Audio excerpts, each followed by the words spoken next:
On today's episode of Gathering the Kings. The biggest thing I learned is to always act in the best interest of the company, even when it comes to yourself too. You can screw over your business for your own benefit, and then your business is dead. You are listening to Gathering the Kings with Chaz Wolfe, featuring fellow 7, 8, and even 9-figure business owners who have real battle scars from business and life, but have prevailed as the king that they are designed to be. We welcome high-performing entrepreneurs to the stage in order to reveal the real of the real on what it takes to build a successful business today. We dissect the good and bad decisions they've made along the way that give a true and accurate picture of the journey of success and how you too can get there.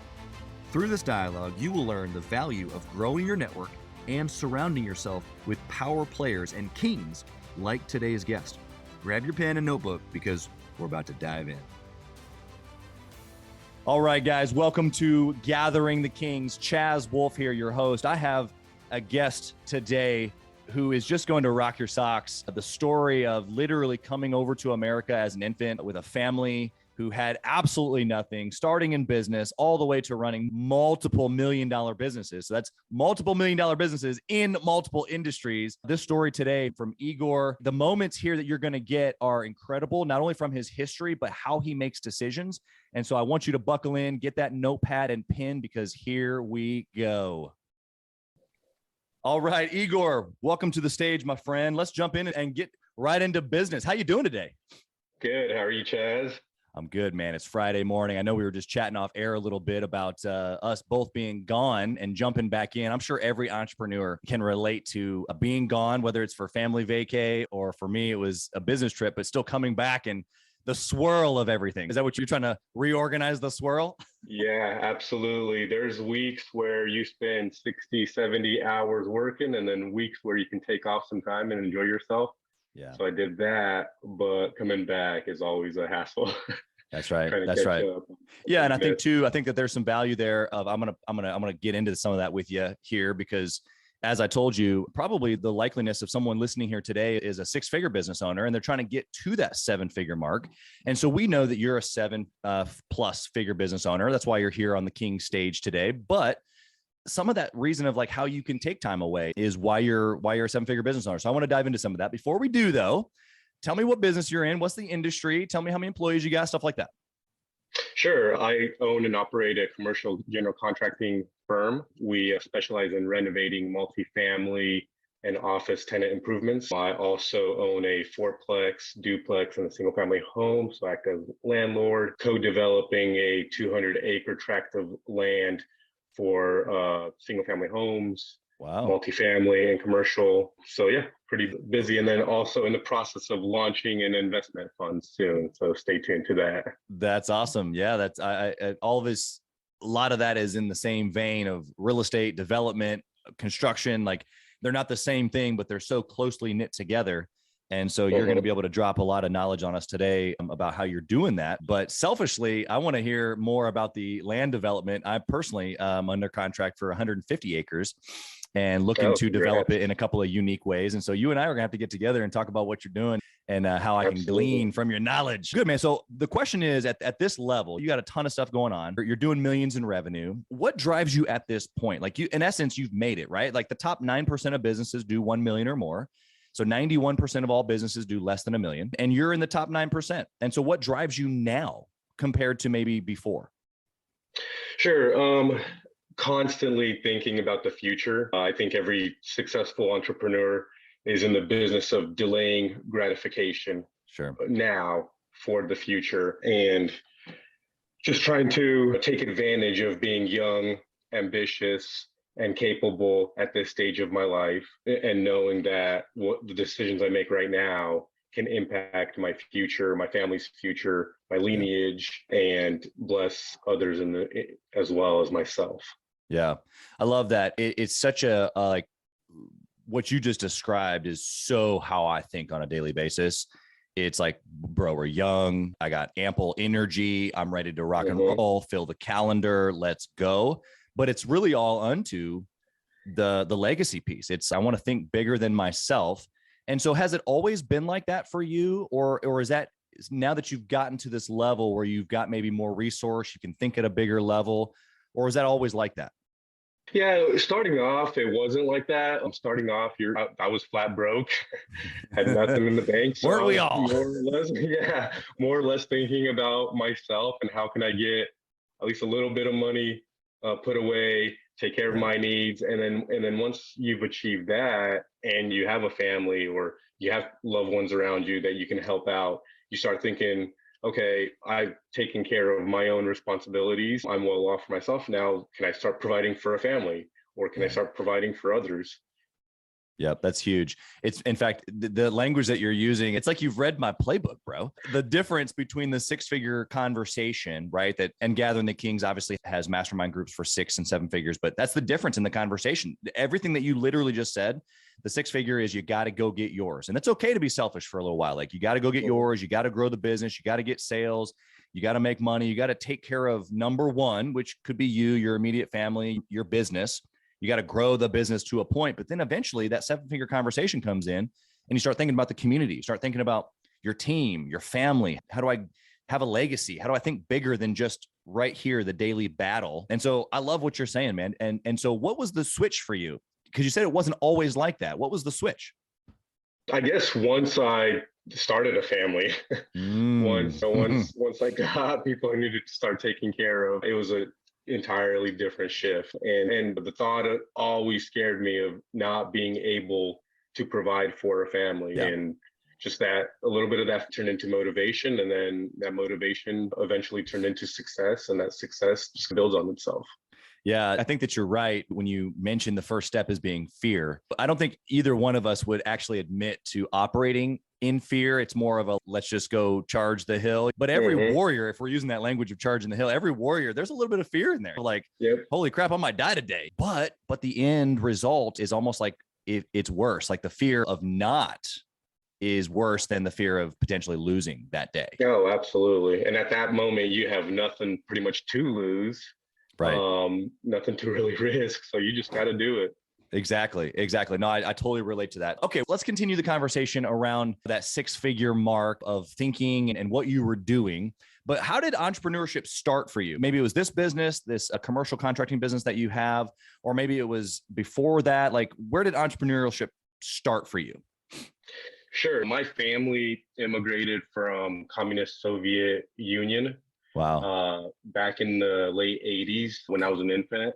And my parents came here with nothing. So they started off extremely poor. I grew up in a pretty poverty-stricken neighborhood initially, spent the first few years of my life there. And then eventually they started their own little cleaning business. Wow. And I was still in elementary school and I got the privilege of helping them out with the cleaning business. So drafting invoices, drafting proposals, going on cold calls with them, at times translating for them, as well as cleaning nights and weekends. That's right. So I got immersed into the business world at a really young age. At that time, I probably hated it. Now I'm really super grateful. Yeah, you use the word privileged. Why did you use the word privileged to be able to help them as opposed to forced? Yeah. Because a lot of kids, I feel like, especially now, they're not helping their parents out in their business ventures. Sure. It's separate. Kids are meant to go to school, go to college, and then they can start thinking about life. And my parents immersed me from the very get-go. That's right.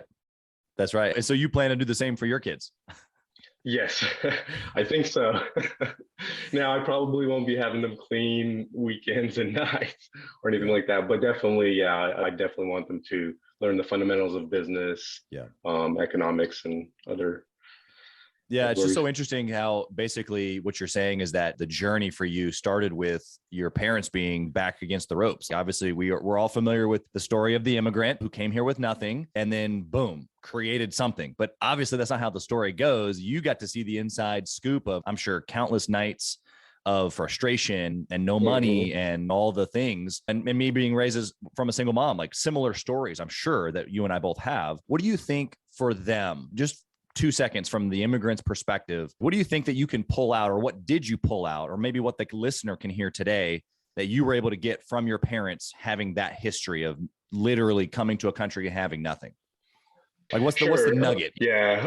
It's just taking advantage of opportunity. A lot of us would consider them as victims. They came here with nothing. They have barriers of speaking English, numerous barriers. They have no money to really invest. But from their perspective, they went from the Soviet Union, which, they were blue collar workers. They were not able to have upper management positions. They were not able to go to college because of their faith. So they came here and they have endless opportunities. And from their perspective, they just have the world at their fingertips. Wow. And so they took advantage of that. And I think it's a mental shift going from you're a victim, you have all these barriers, to we live in one of the most freest countries in the world with endless opportunities. Yeah. And I think, that would be probably the biggest nugget. Yeah. Perspective and optimism really is what I'm hearing. And so if you're taking notes here, listening, not only has Igor himself built something from nothing, but he watched his parents literally do that. And I think that he's right. The perspective is absolutely the game changer here, because when I loved what you said there, that your parents saw it as, man, we got here, we made it, like, wow, we're in America, or we have opportunity now, we can own our own business. Like it was the sky's the limit for them, as opposed to thinking, I can't speak English. I don't know what to do. I have no money. Like they weren't even thinking about those things. I'm sure probably secondary thoughts. You know what I mean? Absolutely. Yep, that's incredible. Agreed. Yeah. Okay. So let's switch over to your business. I want to know about some decision-making stuff. One of the key things in this show is that I try to dissect a good decision and a bad decision. And I want to know something specific, because the listener here today is listening to the show because they might be in construction, they may not be, right? But they're a six-figure business owner and they're making decisions. They might be delayed in decisions. They may not be very good at making decisions. And you and I aren't necessarily that great at making decisions. We've probably just made more mistakes, honestly. I'm sure you could probably agree to that. So tell me about a good decision first. Yeah, tell me about a good decision first that was like, wow, this is how I made the decision, and I'm glad that I made it. Sure. One of my biggest or best decisions that I've ever made, I feel like, was hiring the right people to delegate aspects of my business to. So probably the best decision I made was to hire an accountant early on.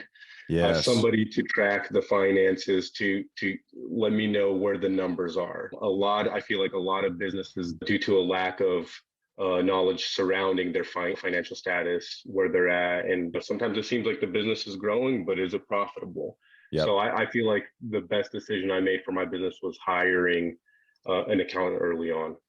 That's a great decision. So I'm hearing actually two things. So for the listener, I'm hearing two things. Not only did he hire out something that he didn't want or couldn't do, like he either saying, I didn't want to do the accounting, or I'm not very good at doing the accounting. So I knew that it was important. And so then I made the decision to hire an accountant. So number one, make sure that you hire out things that you're not good at that need to be done. Don't skimp. And I would 100% agree with you. It was one of the very first decisions that I made as well. Hire somebody to track the money, because even though I'm super detailed and I like tracking money, when you're a business owner and you're moving fast, it's not your role. It's not your role. Hire it out. Okay. So the second thing I heard you say though, is that you got to track money. Because if you just go off of the feeling of, man, we're doing good and I feel like we're getting more jobs or we're closing more clients or whatever, that's not good enough. You got to actually know where you are. So speaking to that just a half second, like, why is it so important to know? And is it every month? Is it every week? Is it every day? Like, how often do you need to know these? Yeah, I would say it all depends on the industry you're in. Absolutely. In my industry, it's consistently. I read through reports at least once a month. I'm tracking my projects on a weekly basis, and your revenue might be growing. You might be closing business. Your income might be growing, but you might be losing money. And it's happened to me before where I wasn't as diligent as I am now. And I look back and it feels good. It feels like you're growing. It feels like you're getting projects. It feels like you're doing really well. And you look back and you've been losing money the last few months, and that feeling. Yeah, 100%. Yeah, I can think of a couple of different periods of time where that almost exact feeling that you just described. I'm like crushing. I'm growing my locations. We're having awesome holidays. Like just growing revenues by millions. Like I'm crushing it. I'm in my 20s. I'm just like top of the world. And then at the end of the year, I made no money. In fact, it was negative. It's like, wait a second. How does this work? Absolutely. Yeah, you got to pay close attention. That's right. And on top of that, I'll say one last thing here. And I learned this from a couple of different people that I follow as well many years ago, but you have to pay attention to money, because if you don't pay attention to it, and not in an idealistic way, because I'm definitely not money motivated from an angle of what money can get for me other than the legacy piece, but you got to pay attention to it because it's a moving, flowing thing. And if you don't pay attention to it, it will go wherever it wants to go unless you tell it where to go. And you can't tell it where to go unless you're paying attention. So, yeah, absolutely. And one thing to add to that is also paying attention to cash flow. That's another thing, is don't spend, even if you do, even if you end up profitable and more profitable than your salary, don't just spend all of it. Keep some back for cash flow and some emergencies, and to finance maybe some mistakes, some contingencies in the future. That's right. So what you're saying is that you've made bad choices and you're actually anticipating making bad choices again in the future? Absolutely, a little bit. You never know how things could go. You don't like to admit that, I know, because I don't either. But the reality of it is that it's going to happen. And so to be smart about it is what you're saying is, look, when the going is good, save a little bit. That's wisdom right there. So thank you for sharing that. Okay, let's switch over to a bad decision. Tell me about something that just, bad. Like the listener needs to know this so they do not make the same mistake. Give it to us, Igor. What is it? I've made some bad hires and then partnered up with some wrong people. And as far as the bad hires go, some of that was my fault. Sometimes, you make decisions based on emotion and not logic. Yeah. And sometimes you don't act in the best interest of your company. You act in the best interest of that person or yourself. So yeah, I've made some really bad decisions regarding some partnerships and specific people I hired, and then hiring people that I myself wasn't able to develop or invest enough time into that person to help them out. And some of that was my fault as well. So yeah, I love the ownership there of especially with the hiring, is that if you can't spend time with your folks or have a system where someone on your team spends time with your new hires, then it's probably not going to work. And it's not their fault. It is to a degree, right? Because a winner always finds a way. But we have to take ownership in that as the owner and top-down leadership. In the bad decisions, it sounds like they're people-oriented, right? So whether it's the hiring or the partnership. And so what have you learned about people that allows you now to either make better decisions when it comes to partnerships or hiring? What have you learned? I'd say just making decisions based on logic and not emotions. I always, when it comes to an individual, you're getting ready to hire somebody, I always ask myself, is this in the best interest of the company? And if you're wanting to hire a relative to help them out, but you in your gut know that they're not the right person for the job, don't do it. Or a friend.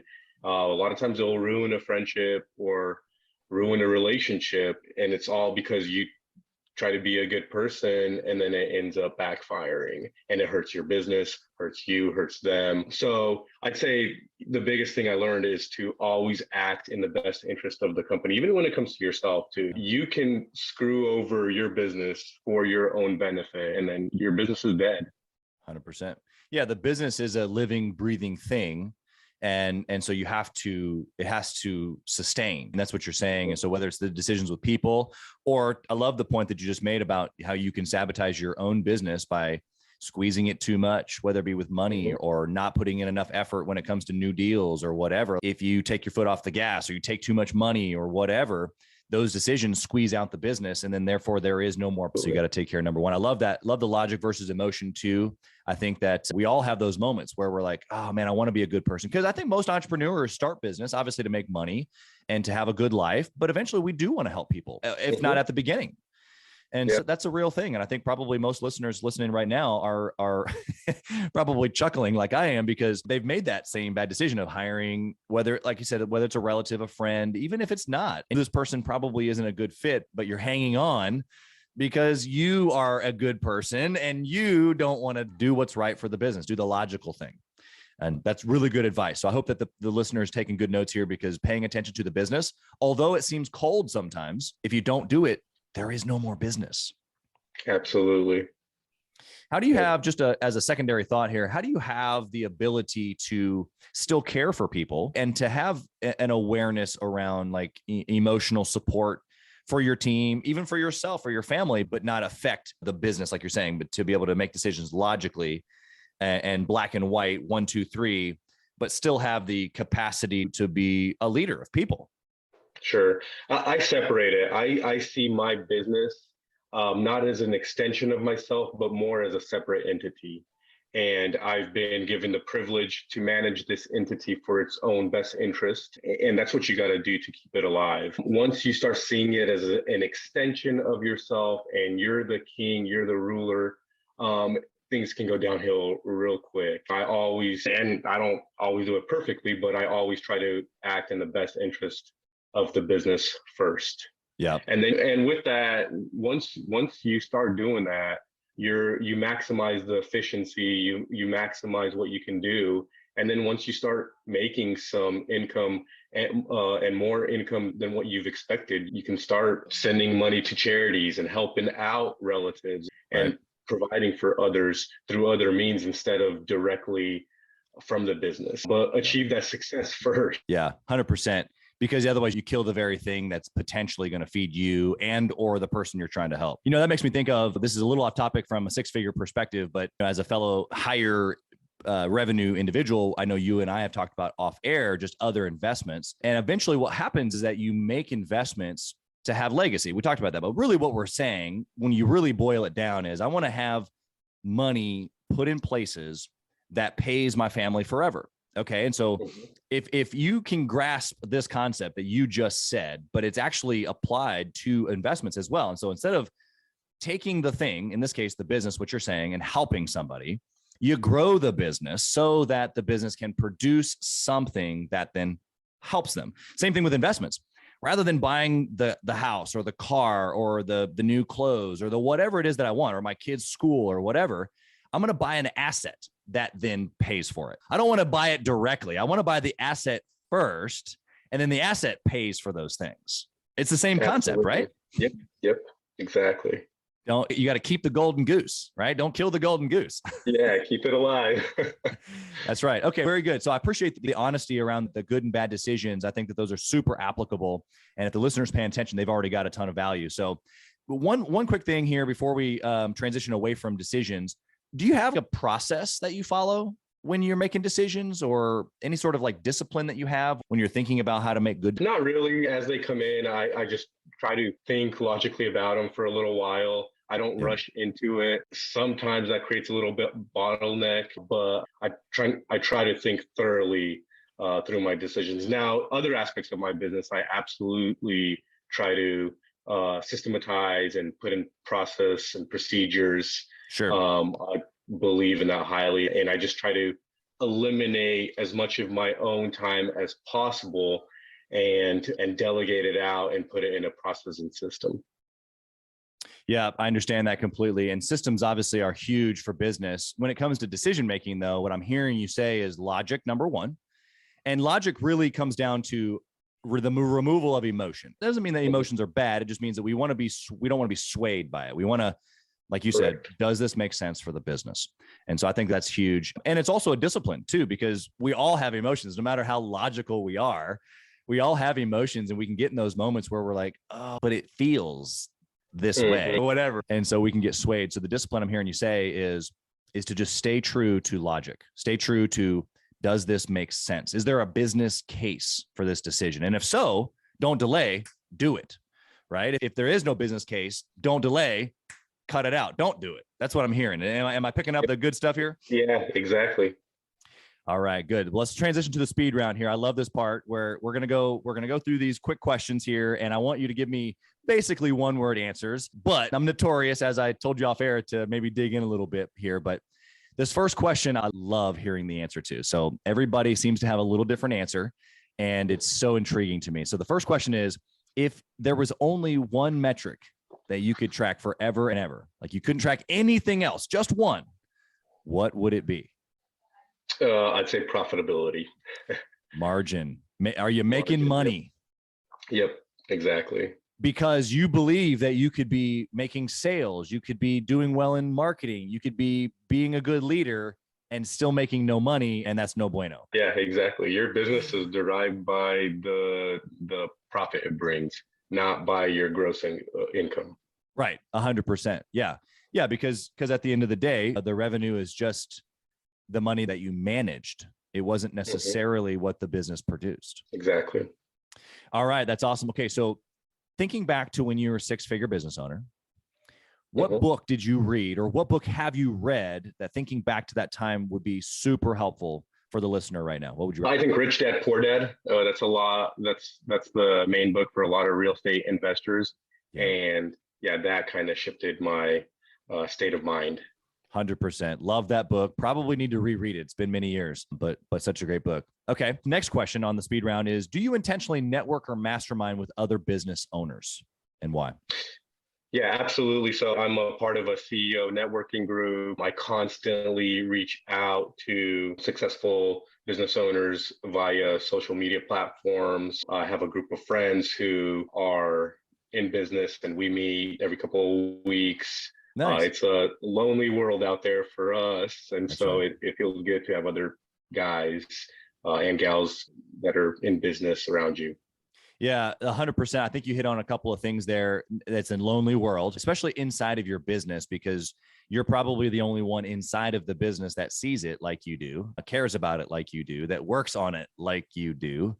So it can be lonely. And so getting not only just community, but I heard you hear, or I heard you say strategically, you've met with people inside your industry and out, and that's probably changed the way that you've thought about business in general, not just your industry.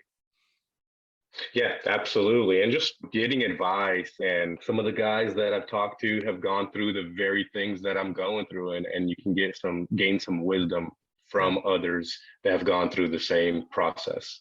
Yep. Huge. I love it. Now, the secondary question to the mastermind or networking is, do you intentionally spend money, or do you have a budget on personal development, whether it's the groups or other things that you're part of, shows or weekend trips, like anything like that you're spending actually like this, I'm investing into myself with dollars? Yeah, absolutely. On average, and this is probably on the low end, especially for someone in my industry or someone as a CEO, but I spend roughly around 10 grand a year on networking and mastermind groups and educating myself. And then I have a country club I'm part of. Yep. All that. In fact, it was funny. I was talking to a guy just the other day, bringing up the country club. And for him, it was an opportunity to get around local business owners and banks, which were who he needed to talk to grow his business. And so it wasn't because he loved golf, because he doesn't, but it gave him the opportunity to be around exactly who he needed to be around. And for some people, that's a bougie thing, but it was like, no, this is a $500 or $1,000 a month or $2,000 a month that like literally brings me business. And so when you think about it in those terms, this makes perfect sense. So I love that.